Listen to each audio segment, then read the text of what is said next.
What is up, guys? It's your favorite coach's favorite editor, and today I want to discuss this year's Mr. Irrelevant, Vanja Marinkovich. The Kings picked him up in the 60th and final pick of the 2019 NBA draft. Now, what we already know is the Kings could have a trick up their sleeves with this seemingly insignificant selection, and it's even possible they've known about his potential for years. But let's get into this in just a second. Right now, I want to fill you guys in on not only his professional history, but his strengths, and an interesting best-case scenario comparison for the rookie as well.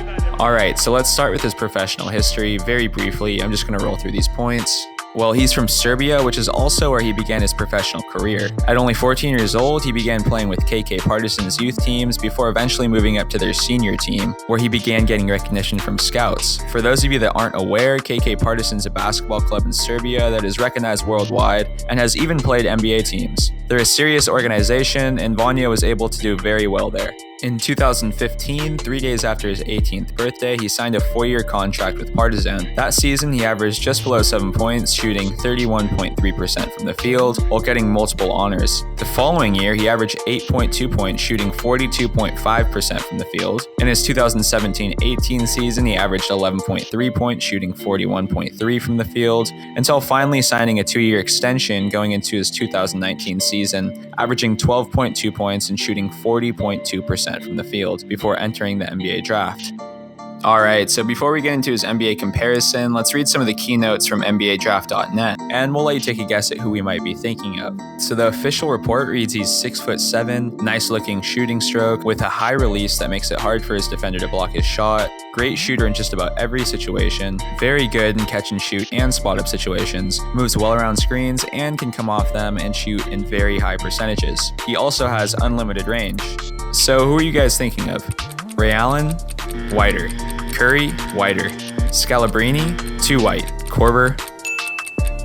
Alright, so let's take a look at Korver and see why I think he's a best case scenario for Vanja. Well, for starters, their shots are very similar, and more surprisingly, their 3-point stats are comparable. But let's start with the shot. Korver is certainly known to have a deadly 3-pointer. As he prepares to shoot, his body seems very square and stable, with an ideal grounding. Furthermore, he also has a very quick release that's at the top of his shot. His elbows are at a near perfect 90-degree angle, and he exaggerates his follow-through, which all gives him the appearance of a textbook and ideal 3-point shot. But if we take a look at a side-by-side comparison, you might notice that Vanja's form is very similar. From his square position and strong foundation as he jumps, his shot being released at the highest point, and an exaggerated follow-through. It's almost as if they were trained by the same shooting coach and were both developed to become 3-point machines. So although their form and profile is obviously very similar to say the least, Vanja's 3-point percentage was 36.1% to Korver's 39.7% this last season. For some context, LeBron's was 36.7%,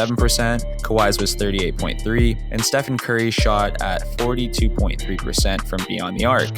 His 3-point percentage is already in the ballpark of legends and the NBA's top 3-point specialists. Now, he's never played in the NBA, which might change his consistency, but on the same token, he's still young and developing and might even be able to improve. He also might have more dimensions than Korver, as he could put the ball on the floor and take his man off the dribble. We're just gonna have to wait and see.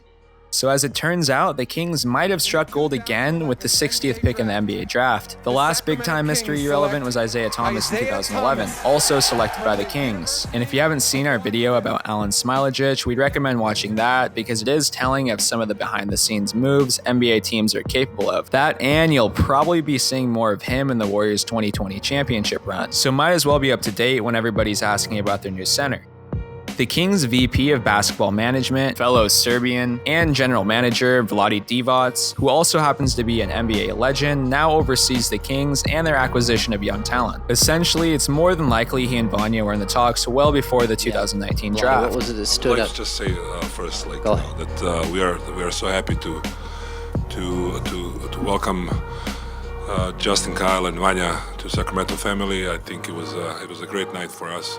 Traditionally, the last pick in the NBA draft is a Mr. Irrelevant and will never set foot on the NBA court. But given Vlade's understanding and relationship with Serbian basketball, it's possible that this pick could be a steal. Regardless, Vanja seems to be a great shooter, and in a best-case scenario, he could become a key rotational player. He's very versatile, he could dribble, drive, pass, and has a high basketball IQ. Frankly, just a well-rounded basketball player. Another interesting thing about Vanja is that he has a playstyle that's very American. So if you're interested on further details of what exactly we mean by that, we're going to do a video on how Euros are trending toward a more American style of basketball next. Tons of awesome content coming, guys. We've been working real hard trying to get out at least 2 solid videos a week from the gatekeepers of YouTube's basketball community, Courtical Hoops. Thanks for watching, and we'll see you guys on the next one.